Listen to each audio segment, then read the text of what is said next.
Holy Trinity is one of those projects that gets under your skin, you know, from the first time when you walk through the doors. For me, it was the light, it was just flooded with light, and it's a huge scale space inside. It reminded me of churches in London or other places I've visited, but very different from anything else in the region, and it just kind of captivated me, so I count myself as incredibly lucky to be part of it. I've been involved since the very start, actually several years now, since it was just an idea and a little feasibility study and working with the community consultation, and it just shows what you can achieve since that time, that we're standing here in a workshop with the building on site, not far off completion. Investing in craft skills is really important for the CCT because it's essential really for the future of heritage conservation. So we've worked with a number of heritage contractors and conservators over the years who've got great skill and knowledge in looking after and repairing heritage buildings. But we're also noticing that workforce is diminishing, is ageing, and there are fewer younger, more experienced people coming in and following in their footsteps. So this is why we, the CCT, are investing now in those skills so that we can safeguard the future of these buildings.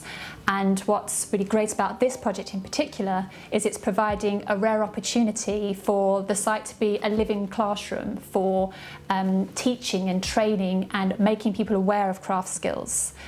We're doubly fortunate on this project because we have funding from the All Churches Trust that's specifically for craft skills, which has allowed us to have 2 apprentices on site, as well as a public craft skills programme with a large array of activities covering a wide range of craft skills to different audiences. So we're really trying to cater for everybody. And not only that, we have HPR, our contractor, who are equally as passionate about craft skills, and they've been really mentoring and leading and taking care of those apprentices on site. To work on Holy Trinity Church, it's exciting. I've done a lot of things in the joinery trade, from being a young lad, but working on Class 1 buildings in my hometown while I was born and raised, it really brings pride back to the town, because a lot of the history gets forgotten as the generations pass on. So the new generations and the younger generations need to understand what was going on in that time, in that city. Yeah, like I say, it's got a special significance for myself, because when I was, early 20s, I did actually do some work on this church and carry it out. I didn't think for 1 minute that I'd be standing here 25 years later, like overseeing or helping oversee some of the project. I know the whole area has completely changed since then, since the early 90s.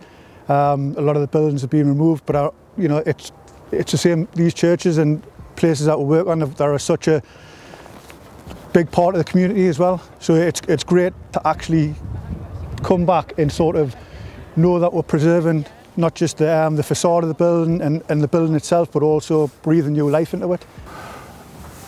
I think the importance of looking after historic buildings is that we're heritage, and they're going to go. And if we don't get the funding and we don't have the guys to actually repair these fantastic old buildings, then they're just going to fall into disrepair, and ultimately they'll be pulled down, and we'll build a block of flats that'll be down in 50 years, or we'll build a small school or a shopping centre which will be just flattened, and it'll be gone forever. It's been there. This church has been here 301 years gone September, and hopefully the work that we do will see it another 300 years. We're just playing a small part in that, keeping the building going. But obviously with the church, kind of the congregation isn't what it was. It was over 1,250 at some point in its history, and it dwindled down to, I think it was 12 in 1988 when it closed. Times have changed, but we're going to, breathe new life in the building. It's going to be fantastic, all mod cons and the floor heating and all LED lighting, which will keep the building nice and warm. It's going to be watertight, and it's going to be fit for purpose for a multitude of different things, and get footfall through the door, spending money, and that will then pay for the upkeep of the building and keep it going for, as I say, hopefully another 300 years.